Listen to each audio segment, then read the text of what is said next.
PUBG Mobile keyingi 3.8 versiyasida qanaqa rejim qo'shilishi va nihoyat aniq bo'ldi.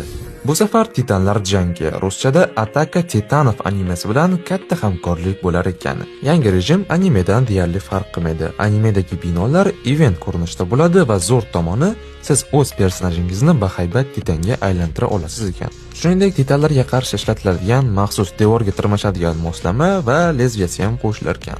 Hamkorlikda nafaqat yangi rejim, u bilan birga anime qahramonlarini skinlari ham qo'shiladi. Eren Yeager, Mikasa, Armin, Levi kostyumlari va M416 uchun kuchaytiriladigan mana shunaqa skinni qo'lga kirita olamiz. Shlem va ryukzaklar ham mana shunaqa ko'rinishda bo'ladi. Hamkorlikdagi skinlar sovrin yo'li va maxsus ruletkada qo'shiladi.